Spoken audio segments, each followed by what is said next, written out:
All right, everybody, welcome back to our Range Marketing Fireside Chats. I'm the Geary, sales manager here at Range Marketing. That's Spencer Rubeck, the CEO and president here of Range. Excited to bring you our second episode of our Fireside Chats, and today we're talking a little bit more market-based. Last week, or our last section, we decided to talk a lot about just the cannabis industry as a whole, kind of the lens from a dispensary owner. Today, we're going to talk a little bit about tourism. We're going to talk a little bit about college campuses and why markets that have high levels of tourism, have large college campuses on it, are really sort of the pinnacle of SEO and kind of what the SEO outreach can do for growth at a dispensary. Yeah, I mean, population on top of that. Just population. Taking it just a broader step out, it's really population too, right? Like college campus is a great example of population being, sort of the forefront of SEO itself. That's the main competition factor. And you sort of mentioned college campuses, and I think it's a good maybe jumping off point, because the most unique thing about a college campus, and I'll use Ann Arbor, Michigan, because it's on the top of my mind. I'm working with a prospect in that area, and the one thing I know about Ann Arbor, Michigan, being a Notre Dame football fan, of course, is that the University of Michigan is one of the largest in-person universities in the country. Really? Huge. And we're talking about a freshman class that could be anywhere from 5, 10, 15,000 people every year. So, Spencer, the most unique thing about a college campus like Ann Arbor, Michigan, or Athens, Georgia, or Ohio State University, Santa Barbara University, the University of Santa Barbara, right? Colleges in downtown Los Angeles, Berkeley. Right. These are college universities that are funneling in thousands of new students every single year, and in some cases, every single semester. That's a great point. Which means there are new, and essentially that means there are new virgin / immature eyes that are going to be entering and flooding your cannabis market. Right. So talk a little bit, for me anyways, because I think this is a great way to kind of dive into the real estate aspect of this. And people might say, Nate, well, what do you mean by real estate? We're talking about internet real estate and what that real estate is potentially worth to people and to owners and dispensaries that are in markets with big colleges. Yeah, it's scary to think about. I mean, and just going from the population, starting there, it's like, population being the most competitive part of SEO. When you have a college campus with new students, that's new client acquisition, right? And I didn't even think of that before. So new client acquisition every year for all these locations. Without brand loyalty. Without brand loyalty. College kids that go from, say Western New York out to Ann Arbor, they're not familiar with a dispensary there. That's right. They probably don't, I would imagine they don't have a preferred dispensary they go to. So what's gonna happen is they're gonna end up Google searching for one. The result of that, when we talk about digital real estate, it's really, how much real estate do you own on Google? And when you have that ownership, that's your wealth.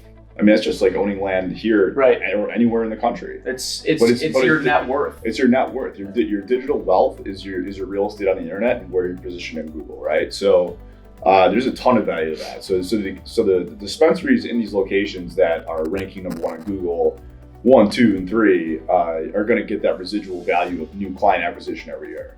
Yeah, and I think the idea of brand loyalty in this whole thing, it reminds me of kind of, you mentioned a student coming from Western New York and going to a new area or a new town or a new city, a new state. And I'm reminded of, my experiences when I go to a new market. When I went to Las Vegas, I have a particular brand loyalty towards Planet 13 in Las Vegas. And it's not because, why is that? It's not, because Google established that brand loyalty in my mind. So when I went to Las Vegas, the first thing I did was found a dispensary near me. I Googled, I was at the Link Hotel, and I said, where is the nearest dispensary to me? Sure. And the very first one that populated was Planet 13. And I've been to Las Vegas 5 times since. Yeah. And every single time I go to Las Vegas, I go to Planet 13. And it's all it took was one. You developed brand loyalty. That's right. I developed brand loyalty based on one Google search. So then the argument could be made then that client acquisition is residual. It is, essentially. So just that one client, all the new client acquisitions that dispensaries get, if they do a good job, that's residual clients. And that's kind of the unique thing about what we do. And I'm always cognizant, and that's why we have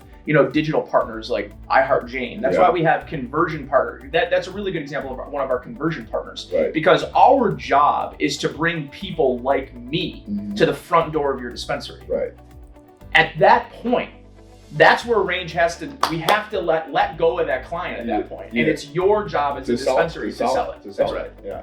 And iHeartJane, for those who don't know, is one of the largest menu companies in the industry, right? And so we've worked with them, Dutchie, there's many other menus. And those are all conversion tools that, our customers are utilizing to really bring additional value to our services. Because in theory, we can bring a lot of eyes to websites. That's our job. Our job is to bring eyes to your website, to bring feet to the door. Right. After that point though, that's where our services end. Every good service has an end point. Our service ends at the point where we're handing off that either customer to the website where their eyes immediately then go to your menu for conversion, or they walk into your door. And I think a lot of these markets that have a high level of tourism, I'm sort of struck by the number from, I think this is Colorado's tourism office, right? Yeah. They mentioned a number that in 2018, Colorado had 85.2 million tourist travelers. That's in 1 year, 85 million people coming through the state of Colorado, most of which are coming right through Denver Airport.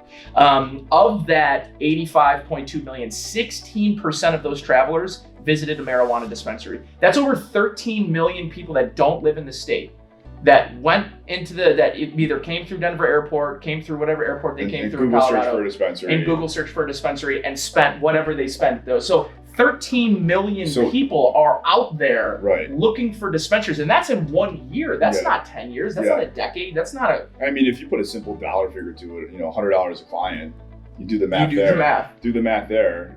That's the value of having, again, digital real estate. Right. If you're there, that market's yours. That money's yours. And I think too the idea, and I think this is a good jumping off point to talk about how a little bit more about our services and frankly the pricing of our services. Yeah. Because I think one of the main objections we'll continue to get as we're a company that continues to grow is no one in this company is going to tell you that we're the cheapest. No. And frankly, why would we be? Because we're bringing, sometimes it blows my mind how much value we bring for a customer at $2,500 who's turning around and making 60, 70K. Yeah. It almost doesn't make sense. It almost doesn't, right? It almost doesn't, right? So it's hard to get there. It is hard to get there, 100%. You got to change the way people think about the internet. That's really where we're at. That's the challenge. Is people don't understand really, the world of Google, the power that it has, the digital real estate. So one of the upfront challenges we face is getting people to think that way, think that this is where the money's at. And as far as pricing goes in different markets, what it really comes down to is, again, population that affects the amount of level work that we're going to be doing for that campaign, as well as the amount of content that we're creating, is pages on the website. Level of competition. You got to remember some of these markets, and anytime there's an objection of price, and someone says, "Well, I can't possibly pay $2,500 a month. Do you realize how much that is over a year?" And I say, absolutely, I understand what that is over the course of a year. What I'm telling you is every single dollar can sort of be tracked back to, hey, you spending $2,500 a month with me? For every dollar, I need to be bringing you $25, $35, $60 for every dollar you spend with me. And I'm okay with that. Yeah, it's a pretty easy argument to say, even at a $3,000 spend or a $4,000 spend, to get 30 new clients into a dispensary, is that a challenge for us? Absolutely not. And they're going to spend $100. Right. And that's a minimum. We've seen 5,000% increases in traffic. And those guys, they've been killing it for years. So yeah, the dollar value thing, it's a matrix, and SEO in itself is one of those industries that's it's competitive in the sense that it's it's competitive by sales. Yeah. And the companies that sell SEO oftentimes don't actually do SEO. They turn to a call center.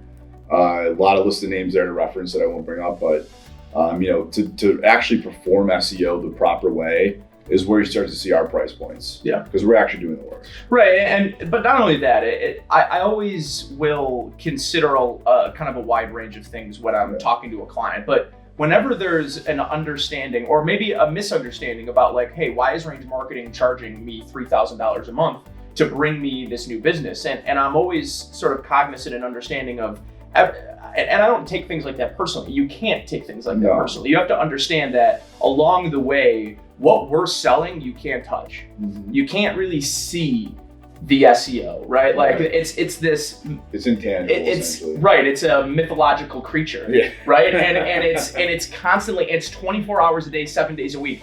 Good SEO doesn't take holiday breaks. It doesn't take PTO. Right. So for me, like understanding that you have this 24-hour tool that is one of the most important tools a dispensary owner can have for driving business. Right. And that is really at the end of the day what we're talking about in these college towns, in these big tourism markets. Yeah.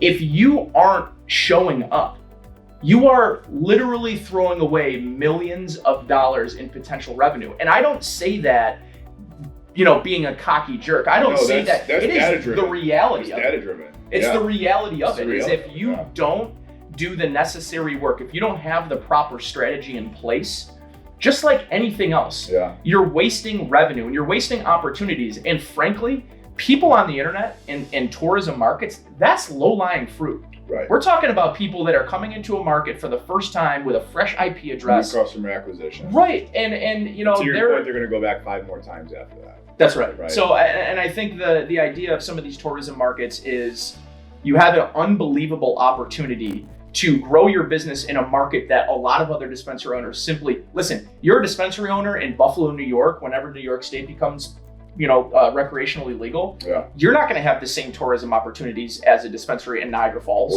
or San Francisco, right. Or Orlando, Colorado, Florida, right? So you've got to remember that not every dispensary owner with a location in a smaller market has the same opportunity. It's not equal opportunity in every market. True. So that's why a small market, single location isn't going to have the same pricing model as a multi-location with high levels of population over a million in the metro. Yeah. Less competition. Right. And so for me, Spencer, the kind of last thing I really want to make sure we hit on for people that are watching, listening, and sort of thinking about either making the move and really trying SEO for their dispensary, right? Sure.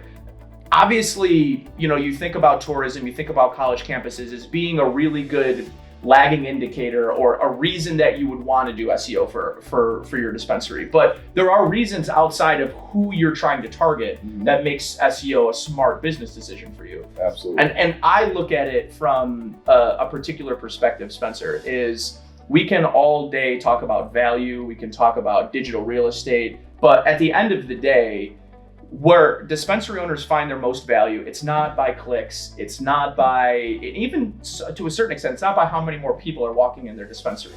One of the things we're really trying to work with our customers and clients right now is getting a better understanding of the money that's coming through the door, the patients, the new patients that they're finding, the new deliveries that they're doing. And one of our dispensaries in New Mexico went from a dispensary generating $16,000 to $20,000 a month in revenue to over $45,000 in revenue a month in the first 3 months of working with Range Marketing. That's tremendous. That's a value prop right there. So I think this is a good question for the CEO of the company, right? Sure. When a dispensary owner asks me, Nate, what truly is the value proposition of what you're telling me? Mm-hmm. What is the value proposition in your eyes for a dispensary owner who, frankly, they're going to talk to a sales rep. We've got 3, 4, 5 sales reps at this company. Sure. And, all of those sales reps are out here living, breathing. We all live the brand. We all understand what this product brings our customers, so it's easy to sell. But from the eyes of the CEO, it has to be a little bit different of a feeling when you're helping a client compared to me, who's just a sales rep. Yeah, for me, it goes back to, when I owned retail stores and the questions and answers I've learned from that. Again, what are you spending marketing dollars on? That's the first question I always ask everybody, because they got to know. Most of the time, they don't know. Once that's discovered, it's pretty simple to say, okay, so you're spending money on billboards, radio, advertisement, TV. What about SEO? And the value proposition there, again, digital real estate, foot traffic, returning customers, new client acquisition, under that umbrella, all of it. Yeah, and to kind of end things, I wanted to go through a few opportunities and just to really firm up the belief on just how important our services can be in the types of markets that we've been discussing today, which are high tourism level markets, markets with large college campuses. And I even really maybe want to take it a step further, and even if it's not a high tourism market, but a market that you're maybe 5 to 10 miles away from a major airport. Sure.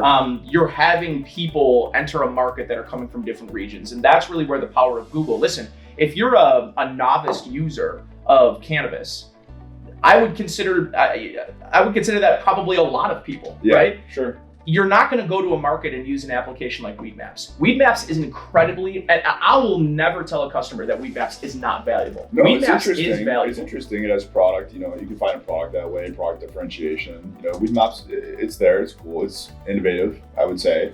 But I think that, you know, the entire world at this point, Google searches. Yeah. Again, to your point, a novice user of cannabis, or no one's going to download Weed Maps to go find a dispensary. They're going to go to Google first. That's the way it's always going to be. That's the way it will probably and always continue to be. And I think, you know, you look at some of the statistics across the country. In California, 2016, when the state legalized, cannabis referred searches or marijuana tourism searches went up by almost 300%. Wow. That's in 2016. In the state of Maine, they saw an increase of marijuana tourism searches by 570% when the state legalized and then went recreational in 2016. Massachusetts was the first real East Coast state to legalize recreational cannabis in November of 16. Since then, they've seen an increase of cannabis tourism searches by over 1,000%. Nevada, we're talking about one of the, and we Planet 13, right? Planet 13. That is one of the one of the largest tourism markets in the entire world, not just the country. They saw increases in cannabis tourism searches online by 378%. Wow. So what you're noticing over and over and over again, and we're not talking about big Maine, the state of Maine. Yeah, we're not talking about we're not talking about Vegas. We're not talking about the tourism capital of the East Coast. Sure. We're talking about a small state with a recreation, adult use. I don't want to say issue, but a lot of them are going to be in a position as competition continues to rise. Absolutely. It's going to be harder and harder to acquire new customers. It is. So, I mean, the investment is now, really, right? The investment it really is now. They absolutely is. So if you're listening and you're a dispensary owner, and your dispensary is in a high tourism market near large college campuses or even an airport, please reach out to Range Marketing. We're the one company in the space right now that can help you bring value month over month without a contract and the ability to help grow and scale your business the way that you and your business deserve to be scaled. So Spencer, thanks for hanging out with us here. Another episode of the Range Marketing Fireside Chat. You can check us out at rangemarketing.com. Thank you, guys.